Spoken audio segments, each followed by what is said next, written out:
ahead of this potential meeting between Steve Witkoff and Russian President Vladimir Putin. Stay tuned here on NewsX World for all of those updates. But we move on now, as more than a dozen House Democrats have signed a letter urging the Trump administration to recognise a Palestinian state, marking a growing shift in US congressional attitudes towards the long-standing Middle East conflict.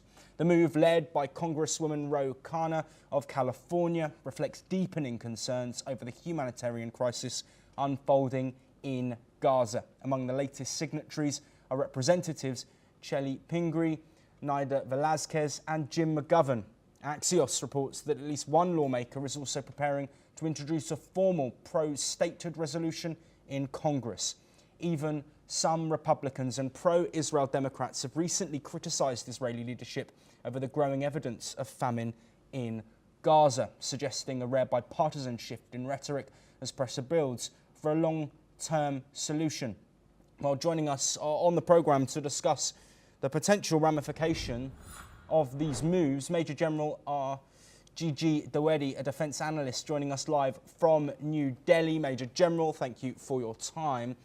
How significant could this be if there's pressure, political pressure from within the US to look at a two-state solution, to look at recognising a Palestinian state in the face of staunch support for the Israeli regime and the Israeli military action in Gaza from the Trump administration?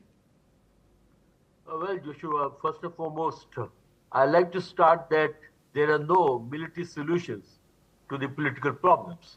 And Palestinian problem is political problem.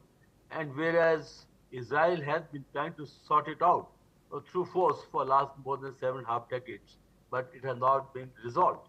The point is that until you find a solution to the Palestinian problem, this is not going to be solved. And I am a student of West Asia, and I can give you a few of my own perspective. First and foremost, I think sane solution is that Palestine must have a state. And that means that everyone who has certain amount of, I would say, political maturity is talking about two-state solution. But Israel is not reconciled to that. In fact, there is a support now gathering in the globe. French have come out very openly that we will recognize Palestine. Even Canada has said. India's stand also has been always that Palestinians must have some space, some land as their own country. So the point is now, with the American Democrats also pitching it, I think this is a very significant because America has a hold on the issue because President Trump has been backing Netanyahu. But I think the Democrats have realized that until we give recognition to Palestine as a state, this issue is not going to be resolved. And you rightly brought out, and the world knows that in Gaza, it's a humanitarian crisis. It's a crisis which is almost mounting to a kind of a genocide that is going on. So I think the world has to come in, and in that, America has a great role to play. And I think there needs to be a bipartisan approach in US. Both Republicans and Democrats must come together and ensure that this issue is resolved once and for all, sooner than later.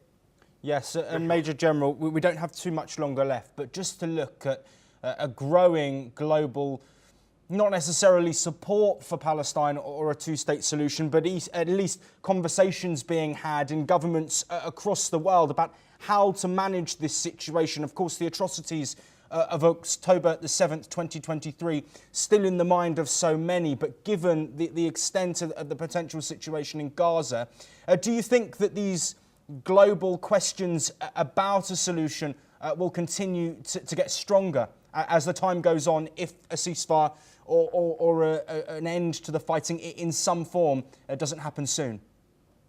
Well, Joshua, what happened on 7th October 2023 cannot be condoned. In fact, it remains a blot on the humanity. But nonetheless, the world needs to move forward. And first, I think, step is to start conversation on this issue and then build up consensus. Because until you bring the issue on the table, it's not going to be resolved. So I think this trend must gather momentum, must gather traction. And it's the leading countries or leading powers which have a say, which have the ability to bring this issue to at least first in dialogue, and then gradually it has to come into some kind of finality.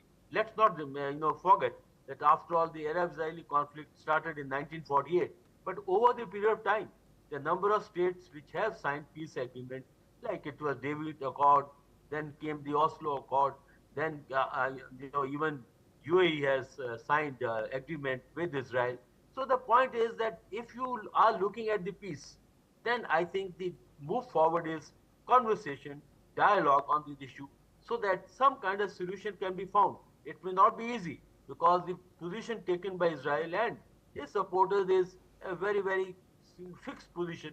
But I think they have to mellow down and at world at large has to bring this issue to some kind of finality because I think enough blood has flown on this land and it's a time for peace. And peace can only come when people who have power or who have ability to orchestrate that phenomenon. Joshua.